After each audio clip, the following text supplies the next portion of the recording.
as I was saying before the video abruptly ended, sorry about that. I know I'm following the Knowles tradition, but I really want Solange to win this category. The albums that both of them have produced, Lemonade and A Seat at the Table, both discuss the issue of Black Lives Matter and the empowerment of black women. And both of them are done different ways. Like, Solange's is more traditional R&B, whereas Beyonce's is more R&B that's suitable for top 40 playage on the radio. But both of them have their concepts and they execute them so well that I really want to see her take this. It would be a massive plus to the year, her getting her first #1 album and absolved of any kind of problems with the Jay-Z incident in the elevator, and taking home a Grammy. Like, that would be the most awesome thing to cap off a successful album. So, I think Solange will take this one. Next up, Best Traditional R&B Performance. Nominees being The Three of Me by William Bell, which I nearly misread as Willem Belli. And I thought, oh my god, Willem's finally gotten a Grammy nomination, oh my god. And ultimately it wasn't to be. Woman's World by BJ the Chicago Kid. Sleeping with the One I Love by Fantasia. Angel by Layla Hathaway. Lala. But, like, there's two Lalas in there. Like, that's the coolest name. And Can't Wait by Jill Scott. I really want Fantasia to scoop this one, and it kind of is definitive proof that even after American Idol, it's not about the chart success that matters. It proves that you can still get critical acclaim and still pick up the awards, even if you're not as prominent on the charts as, say, as someone who's big in the industry. Like, really, really big.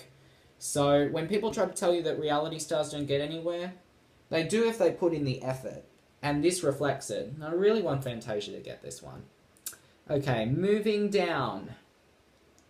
Best R&B Song. Come and See Me by Party Next Door featuring Drake, which I'd really rather not after the whole Kalani incident. Exchange by Bryson Tiller. Kiss It Better by Rihanna. Lake by the Ocean by Maxwell, and I'm expecting a lawsuit from DNCE will be arriving on the table stat. And Love by Tory Lanez. Is this from, like, the Z family, like Trey Songz, now Tory Lanez? Like, are they similar somewhat, or is it just a spur-of-the-moment thingy? I won't know. Anyway, as much as I hate to say this, and you'll know my feelings on Natalia Kills. If you really want to know, go and check out my video on the X Factor New Zealand, Natalia Kills and Willie Moon's gigantic bus up. But with this song, I have to say, she's done good. Like, she has the capabilities of writing a good song, and it's shown here in Kiss It Better. And I really want this one to take it home, and quite a couple of people are agreeing with me, with one Music News and Facts, I think, saying Kiss It Better will be a Grammy Award winner tomorrow, just you wait. And I have a feeling that it will be, because it's probably one of those more grittier songs that you don't expect Rihanna to release that does well. Like, the whole Anti album was more grittier than all of her other stuff. And this one in particular showed, like, a really clashy relationship that's dependent on drugs and is going down in toxic levels. And the way that the song is communicated with the guitars and the lyrics and everything provided is just beautiful. Like, they've taken crazy people onto this. There was one of them that was absolutely obsessed with Rihanna and called her his wife and went on this whole spiel before Anti went out. And it was like crazy. I would have taken the song off of it had that not been there, because I wouldn't have wanted them getting famous off of my name when they had just acted all crazy. But she kept it on there, and I see why, because even as crazy as they may be, they still produced a really good song. So I think Kiss Is Better will take it home. If Bryson Tiller were to get it, though, once again, I will not be pressed. Best Urban Contemporary Album. The nominees being Lemonade by Beyonce, Olgi by Gallant, We Are King by King, Malibu by Anderson .Paak, and Anti by Rihanna. This is again another really well done category. And can we just have it up in applause for Rihanna and Beyonce? I know a lot of people like to pit them against each other, but I like applauding them whenever they both do things well.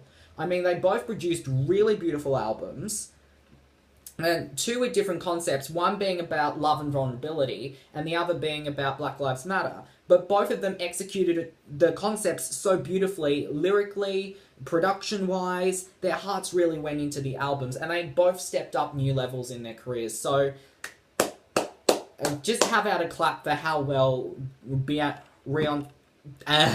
I'm saying their together name, like Beyonce. Beyonce and Rihanna have done this the past couple of years. Honestly, and once again I'm going with the Knowles trend here, I think Lemonade's got this though. Like, the album is just too perfectly well put together to just ignore. So I think it's got it. Okay, next up is Best R&B Album. The nominees being In My Mind by BJ the Chicago Kid, La La Hathaway Live, La La Hathaway, by La La Hathaway, Velvet Portraits by Terrence Martin, Healing Season by Mint Condition, and Smooth Jones by Maya, who is from the Lady Marmalade song from Moulin Rouge. And it's kind of for that reason I really want her to take this category out, because it would be nice seeing her from Moulin Rouge, then disappearing for a while and then coming back with this. I'm not sure how many albums she's released, but this is the first one I've kind of seen get critical acclaim. So it'd be really good to see her getting this one. Okay, moving on to rap. Best Rap Performance. The nominees are No Problem by Chance the Rapper featuring Lil Wayne and 2 Chainz, Panda by Designer, Pop Style by Drake featuring The Throne, which is really just Kanye West and Jay-Z, All the Way Up by Fat Joe and Remy Ma featuring French Montana and Infrared. Oh, it's Infrared. Like, there's no dot between them. Or is there not supposed to be a dot between it? Let me check. Okay, the computer's taking far too long to check that. Okay, the computer's just putting up two completely different things. So, bleh. And That Part by Schoolboy Q featuring Kanye West. Look, I'm a massive fan of Taylor Swift. Everyone who knows me knows this. And everyone who knows me knows that I really do not like how Kanye West has done her dirty. Unfairly, as well. But that's a discussion for a whole nother video. And besides, that situation happened last year. I don't want to bring that shit up now. But think what you want about him. He's essentially been nominated in this category, I think, twice. Like, with 2 different songs. That's cool. And nice job to him for doing that. When you're assessing all these songs together, I really loved how hard Drake went in on Pop Style. It's literally one of the songs on Views that I keep on replaying. So I'm going to say Pop Style will take this out. But if No Problem takes this with Chance the Rapper with Lil Wayne and 2 Chainz, as problematic as Lil Wayne has been, disregarding the whole Black Lives Matter movement and everything, but if No Problem takes it out, I'll be fine with that as well. Moving down to Best Rap/Sung Performance, which I think is a new category because they're adjusting in the amount of songs that are both sung and have a rapper on them, which has become a trend stepping up through the industry, so the Academy have adjusted it. The nominees being Freedom by Beyonce featuring Kendrick Lamar, Hotline Bling by Drake, Broccoli by D.R.A.M. featuring Lil Yachty, Ultralight Beam by Kanye West featuring Chance the Rapper, Kelly Price, Kirk Franklin and The Dream, and Famous by Kanye West featuring Rihanna. When it comes to the last one, a wise prophet once said, I think the fuck not, you trick-ass bitch. So I think we all know where we're going with this one as well. Freedom's got to take this. Like, Beyonce and Kendrick Lamar is just a beautiful collaboration, and when there was a meme going around saying that they were going to do like a remix of Formation, I was like, I'm really here for this. It was like the one where Beyonce and Kendrick are talking at the tennis game and Jay-Z's just looking like not pleased. Like, those two are having like a really in-depth conversation. He's like, I'm here, just the third wheel, just let you know. If you go back through Google Images, you'll probably see it anyway. But it turns out it probably would have just been working out this, and my thoughts were not proven wrong. That song is awesome. I could literally spiel off for literally hours about how good the whole Lemonade album is, and that's probably what these couple of videos are going to turn into, a spiel about how good Lemonade is. Literally, there are a whole bunch of reasons why I love the song. The production, Beyonce's vocals, Kendrick's rap, the lyricism, everything. The countdown from 9 up to like 5 and potentially 4. Yeah, the countdown from like 10 to 4, I think, was pretty well done, how he looped that into it. How Kendrick looped the countdown into it. I love it when artists like loop things in there. Like Only One by Ariana Grande is one song that I love in particular, because she casually loops numbers into the words that she's saying. Like, and when I heard it and I realized it, I'm like, oh my god, this is really underrated. So, for a lot of reasons, I think Freedom will take this one. Is anyone else other than me wondering where Untitled Unmastered is on this, though? Maybe because it's like a... I'm trying to think about what it is. Maybe because it's a compilation album or something, it got left out. I don't know why it's not here, but... never mind. Best Rap Song. Nominees being All the Way Up by Fat Joe and Remy Ma featuring French Montana and Infrared. Famous by Kanye West featuring Rihanna. Hotline Bling by Drake. No Problem by Chance the Rapper featuring Lil Wayne and 2 Chainz. And Ultralight Beam by Kanye West featuring Chance the Rapper, Kelly Price, Kirk Franklin, and The Dream. This is another good category, and I'm honestly stuck between 2 people for this. No Problem by Chance the Rapper featuring Lil Wayne and 2 Chainz, and Hotline Bling by Drake. Both of them are pretty good songs, so I'm literally stuck. I don't know what to do and who not to say. Part of me really wants Hotline Bling to get it, mainly because of the controversy with Lil Wayne, but then I also have to look at the other side of the spectrum, that Chance the Rapper really is a good artist, so I'm honestly stuck between both of them. I'm leaning slightly more towards Hotline Bling, but if No Problem were to get it, I'd be firmly fine with that as well. So let's leave it at that. I have a lot of issues that are unresolved. Best Rap Album. The nominees are Colouring Book by Chance the Rapper and The Anonymous Nobody by De La Soul. Not so anonymous anymore because I've just told you the artist's name.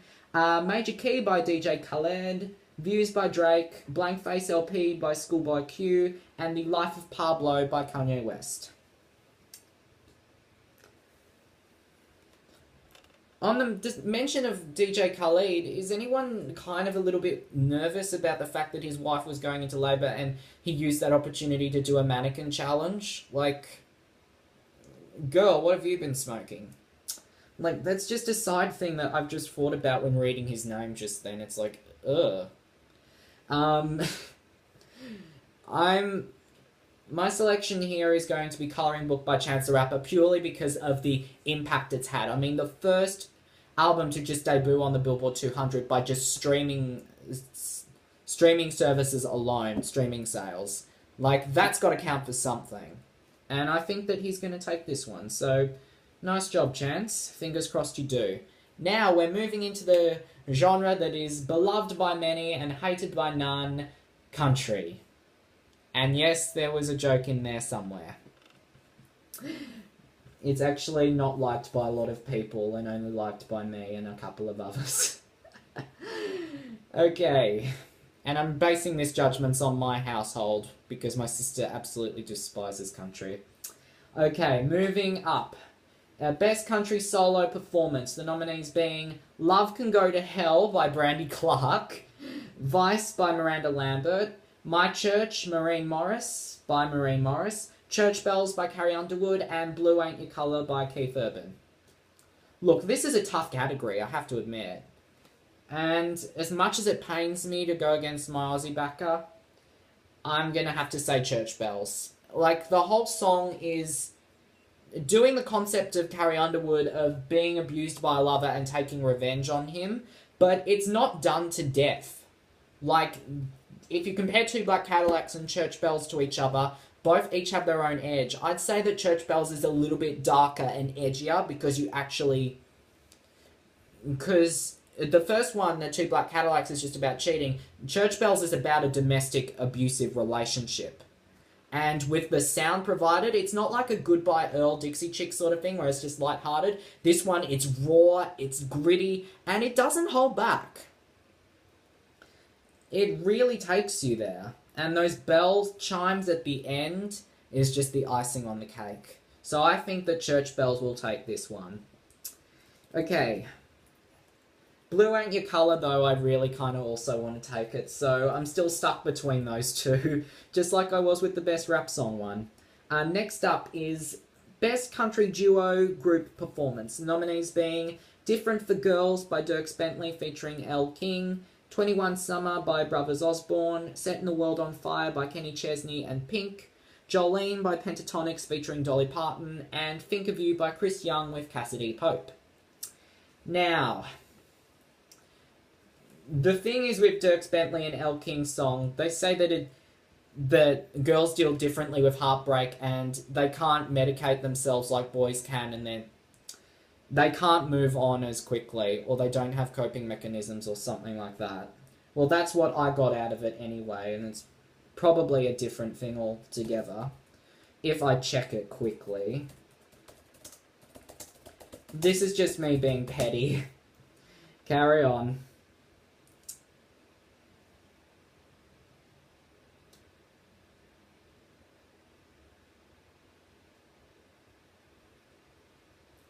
Yep, it's not just me. This is the whole girls break apart and are vulnerable when they're broken up with, whereas men move on quickly. It's actually, apparently, I saw on a post, the opposite way of dealing with it. And, girl, I'm not here for that song. No, ma'am. Setting the World on Fire is a pretty good one. And Jolene with Pentatonix and Dolly Parton got a lot of praise when it was done on The Voice, so that might take it, but I'm really rooting for Think of You by Chris Young with Cassidy Pope.